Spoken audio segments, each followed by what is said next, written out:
Responsibility develops power. There is enough latent force in a Maximite torpedo shell to tear a warship to pieces. But the amount of force or explosive power in one of these terrific engines of destruction could never be ascertained by any ordinary concussion. Children could play with it for years, pound it, roll it about, and do all sorts of things with it. The shell might be shot through the walls of an ordinary building without arousing its terrible dynamic energy. It must be fired from a cannon with terrific force, through a foot or so of steel plate armor, before it meets with resistance great enough to evoke its mighty explosive power. Every man is a stranger to his greatest strength, his mightiest power, until the test of a great responsibility, a critical emergency, or a supreme crisis in his life calls it out. Work on a farm, hauling wood, working in a tannery, storekeeping, West Point, the Mexican War, doing odd jobs about town, were not enough to arouse the sleeping giant in General Grant. There is no probability that he would ever have been heard of from outside his own little community, but for the emergency of the Civil War. There was a tremendous dynamic force in the man, but it required the concussion of the great Civil War to ignite it. No ordinary occasion touched his slumbering power. No ordinary experience could ignite the powder in this giant. Under common circumstances, he would have gone through life a stranger to his own ability, just as most of the great dynamite shells now in existence will probably never be exploded because of the lack of a war emergency great enough to explode them. Farming, wood chopping, rail splitting, surveying, storekeeping, the state legislature, the practice of law, not even the United States Congress furnished occasions great enough, resistance strong enough to ignite the spark of power, to explode the dynamic force in Abraham Lincoln. Only the responsibility of a nation in imminent peril furnished sufficient concussion to ignite the giant powder in perhaps the greatest man that ever trod the American continent. There is no probability that Lincoln would have gone down in history as a very great man but for the crisis of the Civil War. The nation's peril was the responsibility thrust upon him which brought out the last ounce of his reserves, his latent power of achievement, the resources which he never would have dreamed he possessed but for this emergency. Some of the greatest men in history never discovered themselves until they lost everything but their pluck and grit, or until some great misfortune overtook them and they were driven to desperation to invent a way out of their dilemma. Giants are made in the stern school of necessity. The strong, vigorous, forceful, stalwart men who have pushed civilization upward are the products of self-help. They have not been pushed or boosted, but they have fought every inch of the way up to their own loaf. They are giants because they have been great conquerors of difficulties, supreme masters of difficult situations. They have acquired the strength of the obstacles which they have overcome. Many of our giant businessmen never got a glimpse of their real power until some great panic or misfortune swept their property away and knocked the crutches out from under them. Many men and women never discovered their ability until everything they thought would help them to success had been taken away from them, until they had been stripped of everything that they held dear in life. Our greatest power, our highest possibility, lies so deep in our natures that it often takes a tremendous emergency, a powerful crisis to call it out. It is only when we feel that all bridges behind us are burned, all retreat cut off, and that we have no outside aid to lean upon, that we discover our full inherent power. As long as we get outside help, we never know our own resources. How many young men and young women owe their success to some great misfortune which cut off a competence, death of a relative, the loss of business or home, or some other great calamity which threw them on their own resources and compelled them to fight for themselves. Responsibility is a great power developer. Where there is responsibility, there is growth. People who are never thrust into responsible positions never develop their real strength. This is one reason why it is so rare to find very strong men and women among those who have spent their lives in subordinate positions in the service of others. They go through life comparative weaklings because their powers have never been tested or developed by having great responsibility thrust upon them. Their thinking has been done for them. They have simply carried out somebody else's program. They have never learned to stand alone, to think for themselves, to act independently. Because they have never been obliged to plan for themselves, they have never developed the best things in them. Their power of originality, inventiveness, initiative, independence, self-reliance, their possible grit and stamina, the power to create, to make combinations, to meet emergencies, the power which comes from continuous marshaling of one's forces to meet difficult situations, to adjust means to ends. That stamina or power which makes one equal to the great crisis in the life of a nation is only developed by years of practical training under great responsibility. There is nothing more misleading than the philosophy that if there is anything in a youth it will come out. It may come out, and it may not. It depends largely upon circumstances, upon the presence or absence of an ambition-arousing, a grit-awakening environment. The greatest ability is not always accompanied by the greatest confidence or the greatest ambition. There is at this moment enough power latent in the clerks or ordinary employees in almost any of our business houses to manage them as well as, or better than they are being managed today, if the opportunity and necessary emergency to call out this dynamic force should arise. But how can clerks who remain behind counters, measuring cloth, selling shoes or hosiery year in and year out, ever know what latent power for organization, what executive ability or initiative they possess? It is true that some of the more ambitious and courageous get out and start for themselves, but it does not follow that they are always abler than those who remain behind. Sometimes the greatest ability is accompanied by great modesty and even timidity.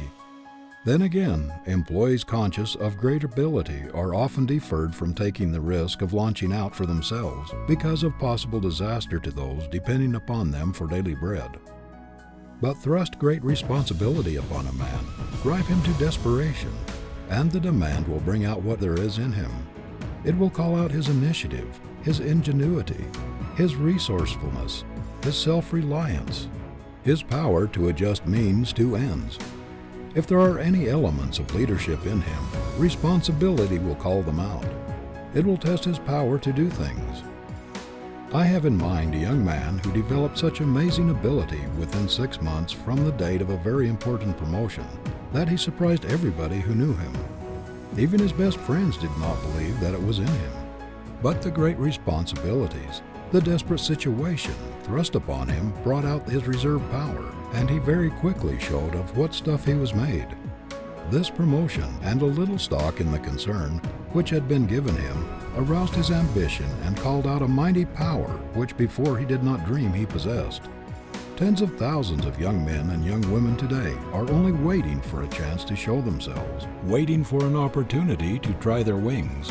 And when the opportunity, the responsibility comes, they will be equal to anything that confronts them. Proprietors of large concerns are often very much exercised by the death of a superintendent or lieutenant who is managed with exceptional ability. They are fearful that very disastrous results may follow and believe it will be almost impossible to fill his place. But while they are looking around to find a man big enough for the place, someone perhaps, who was under the former chief, attends to his duties temporarily and makes even a better manager than his predecessor. Young men and young women are rising out of the ranks constantly, everywhere, who fill these positions oftentimes much better than those who drop out and whose places it was thought almost impossible to fill. Do not be afraid to pile responsibility upon your employees. You will be amazed to see how quickly they will get out from under their load and what unexpected ability they will develop. Many employers are always looking for people outside of their own establishment to fill important vacancies, simply because they cannot see or appreciate a man's ability until he has actually demonstrated it. But how can he demonstrate it until he has the chance? There are probably today scores of young men in every one of our great business houses who are as capable as the present heads. There is no position that cannot be filled as well or better than it's being filled now by someone who is still in the ranks and who has not yet been heard from in any distinctive way. When some great statesman falls, The people often look about to find that there is apparently no one to fill his place, but from an unexpected source, perhaps from a little out-of-the-way town, from the common ranks, there comes a man who is equal to the emergency. The way to bring out the reserve in a man is to pile responsibility upon him.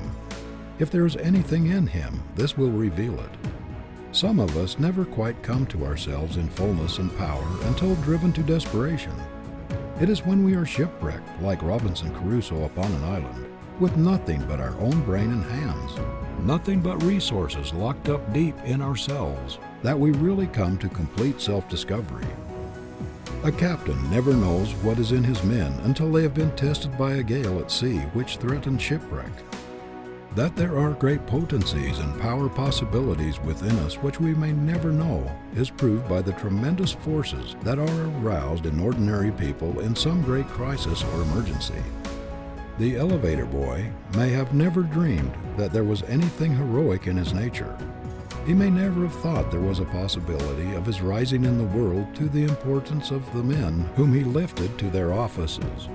But the building takes fire, and this boy, who was seldom noticed by anyone, who did not show any special signs of ability, in a few minutes develops the most heroic qualities. He runs his elevator up through the burning floors when choked with smoke, the hot cable blistering his hands, and rescues 100 people who but for him might have lost their lives. A ship is wrecked at sea, and a poor immigrant becomes the hero of the hour, commanding a lifeboat and giving orders with calmness, authority, and force when others have lost their heads.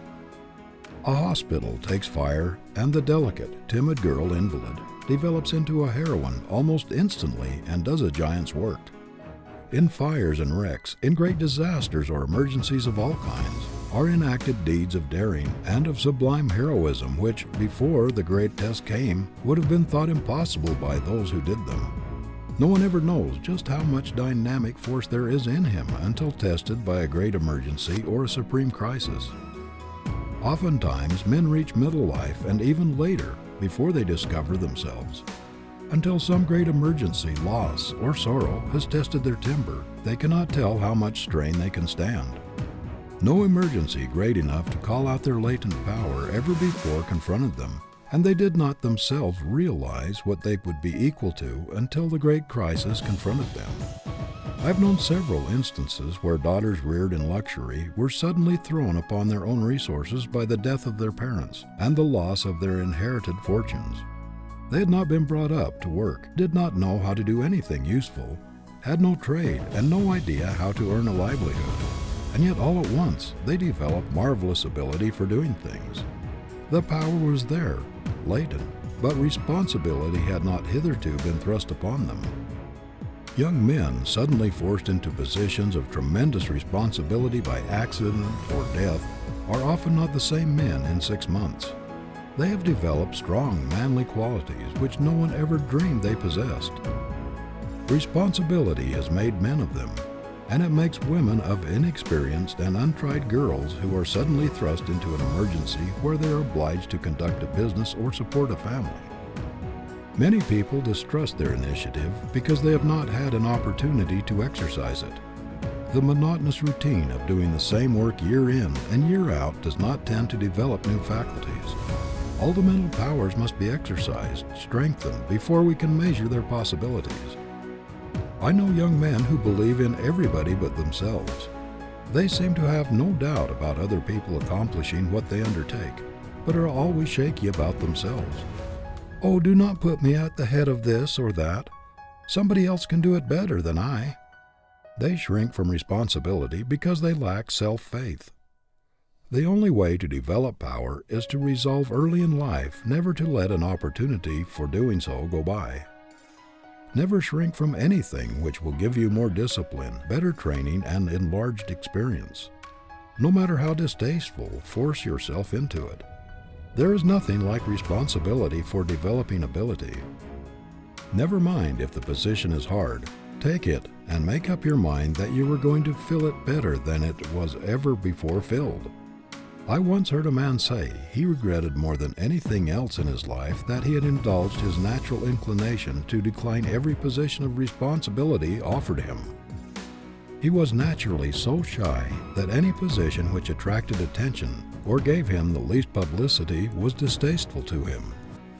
His magnificent possibilities remain undeveloped because he has never had that responsibility which calls out one's reserves and develops his latent powers. Many a time he thought he would change his course, and made up his mind never to let another opportunity for self-development go by him unimproved. But the habit of delaying until he should be better prepared got such a hold of him that he could not change. The result is that although he is a man of recognized power, with a superb mind, his life has been an extremely quiet one, very tame and unimportant compared with what it would have been had he made it a rule to thrust himself into every position of responsibility which would have called out the best in him. Many people never discover themselves or know their possibilities because they always shrink from responsibility. They lease themselves to somebody else and die with their greatest possibilities unreleased, undeveloped. Personally, I believe it is the duty of every young person to have an ambition to be independent, to be his own master, and to resolve that he will not be at somebody else's call all his life, come and go at the sounding of a gong or the touch of a bell, that he will at least belong to himself, that he will be an entire wheel and not a cog, that he will be a whole machine, although it may be a small one, rather than part of someone else's machine. The very stretching of the mind toward high ideals, the looking forward to the time when we shall be our own masters, working along the lines of a resolution, a fixed, irrevocable determination, has a strengthening, unifying influence upon all the faculties.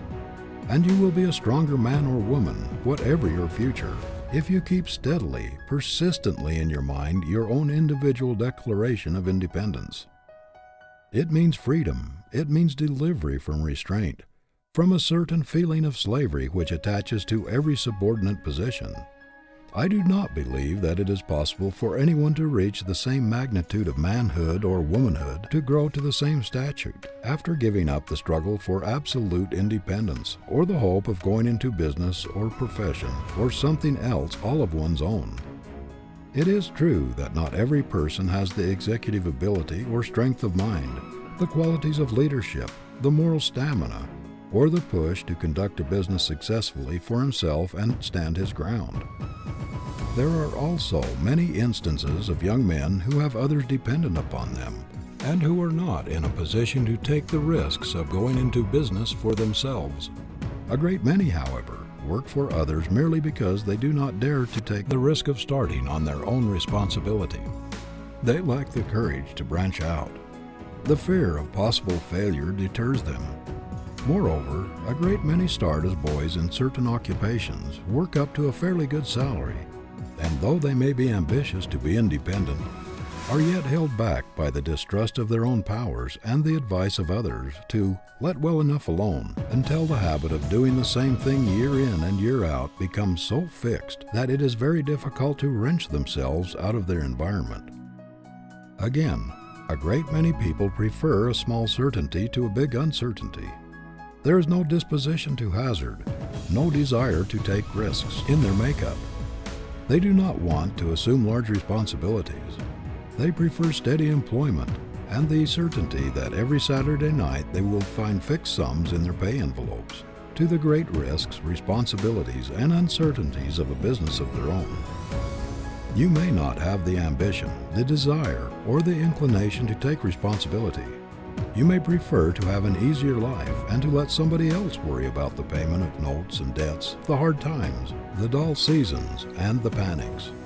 But if you expect to bring out the greatest possibilities in you, if growth, with the largest possible expansion of your powers, is your goal, you cannot realize your ambition in the fullest and completest sense while merely trying to carry out somebody else's program and letting him furnish the ideas. There must be a sense of complete independence, not partial but complete, in order to reach the highest growth. We do not attain our full stature of manhood or womanhood in captivity or in slavery, but in freedom, in absolute liberty. The eagle must be let out of the cage, no matter how large or how comfortable, before it can exhibit all the powers of an eagle. It is the locked up forces within that lie deep in our natures, not those which are on the surface that test our mettle. It is within everybody's power to call out these hidden forces, to be somebody, and to do something worthwhile in the world. And the man who does not do it is violating his sacred birthright. Every man or woman who goes through the world with a great continence of undiscovered possibilities locked up within him commits a sin against himself, and that which borders on a crime against civilization. Don't be afraid to trust yourself.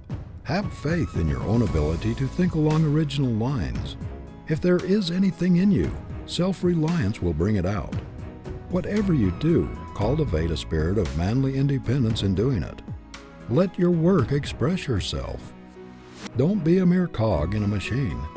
Do your own thinking and carry out your own ideas as far as possible, even though working for another. End of Chapter 7.